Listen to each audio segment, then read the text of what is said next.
I would never be jealous on you. The point of all of that is, Ikhwani, you're married to a woman, you have daughters, you have sisters, mother. Where's the jealousy? Al-jihad, al-jihad, al-khilaf, al-khilafa.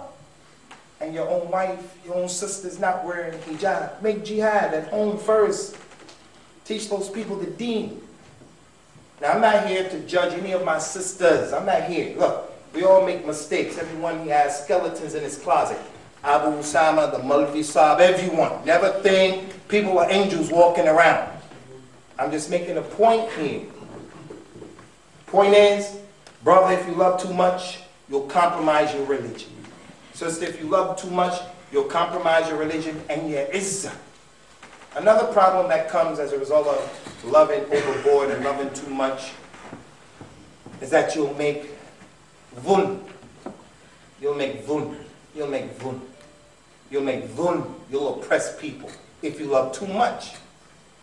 We pray 5 times a day. If you calculate all of those raka'at, they come out to 17 in each salat in Islam. Every salat. Duha, tahiyatul masjid. Every salat. Salat al-hajj, al-istikhara. Every salat. Salat al-janaza. We have to read Surah al-Fatiha, the greatest surah of the Quran. And in Surah al-Fatiha, we ask Allah every day, Ihdina sirat al-mustaqim. The straight way, the middle way. Not too much to the right, not too much to the left. Not like the Yahud, not like the Nasara. Always being in the middle. Don't eat too much, and don't be of the people who don't eat. Don't be of the people who you love the dunya too much. Don't be of the people who hate the dunya completely. Don't love too much, and don't be of the people who don't love Allah. Prophet said in the authentic hadith, sallallahu alaihi wasallam, أحبب حبيبك هونا ما عسى أن يكون بغيضك يوم ما وابغض بغيضك هونا ما عسى أن يكون حبيبك هونا ما يوم ما. Love your Habib. Love him moderately, because the day may come when they become your enemy. And hate your enemy moderately, because the day may come when he becomes your Habib. There were companions who used to hate him. They used to hate him. Hate him. Like Amr ibn al-As. Used to hate him in Islam, before Islam. He was a kafir. Used to hate him. And then he embraced Islam. So he told the people, look, I used to hate the messenger so much that it used to cause my heart to burn. Now, if one of you people from the Tabi'in, those people who didn't see the Prophet, if one of you people asked me to describe him to you, I couldn't tell you, because I used to not look at his face out of reverence. His love became like that.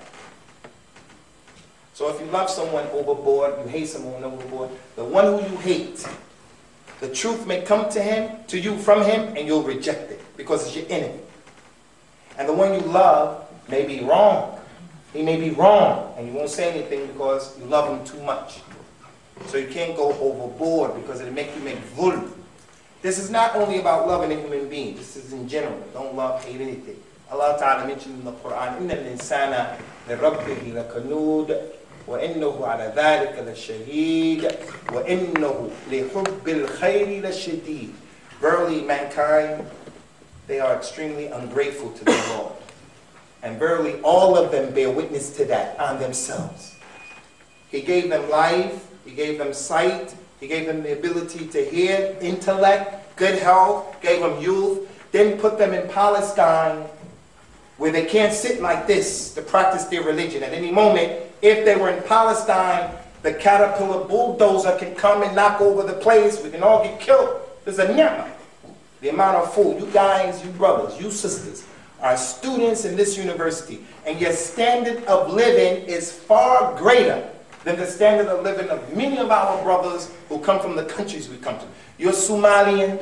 You have a lot to be thankful for being here. Wherever you come from, we have a lot to be thankful for. وَإِن تَعُدُّوا نِعْمَةَ اللَّهِ لَا تُحْصُوهَا. If you were to try to count, enumerate the favors of Allah upon each and every one of you, you would never be able to do so. So I find it really amazing how Muslims hate each other. For what?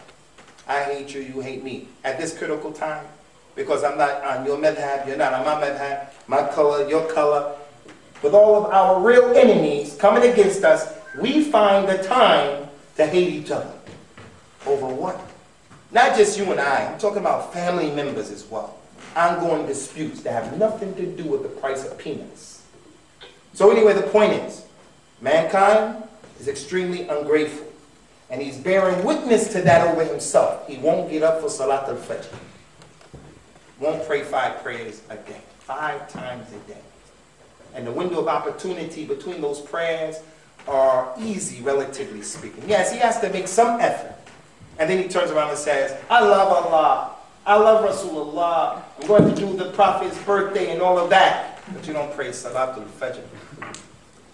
And then the last ayat, and this is the shahid, and verily he loves money. Because of his love for the money, he compromises religion. She graduates, and we're happy that she graduates. She wears hijab in this institution. Then the people tell her at her job, if you want to work here, you have to take the hijab off. Because of her love for money, she says, okay. Tells them, you want to work here? You have to shake hands with women. You have to go to dinners and lunch where there's going to be khamr. And you have to fit in. You have to fit in. You have to drink the khamr. He says, okay, I don't want to be the eyeball out. I just sip the khamr. I won't drink it all. And then before you know it, after being at the job for a while, he's drinking the khamr. So, loving overboard brothers, sisters in Islam, loving outside of the minhaj of Islam, it does nothing but bring you problems and grief. Last point that I want to make, our Nabi and our Rasul sallallahu alaihi wasallam, you know, he had a son after becoming a Nabi. Anybody know what his son's name was? Nah, my man.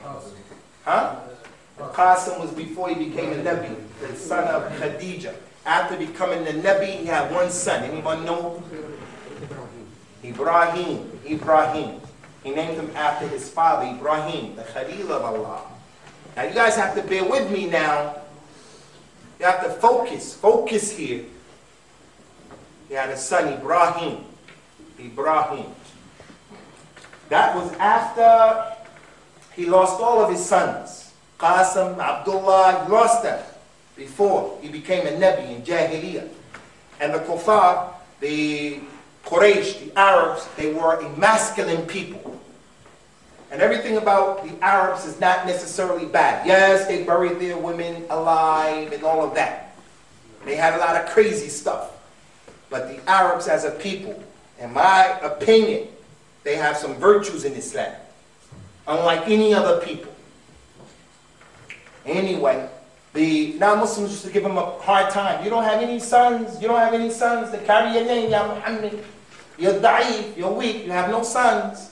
You're abtar. You're abtar. After you, no one's going to carry your name. You're cut off. That's why we have Suratul Kawthar. Inna atinaka al-Kawthar. Fasalli li rabbika wanhar. Inna shani'aka. Huwa al-abtar. We gave you the Kawthar. And that Kawthar is a tremendous ni'mah, Ya Muhammad. And whenever Allah blesses you with a ni'mah, fasalli wanhar. As a result of that favor, pray to show Allah that you're shakir. And slaughter, make sacrifices.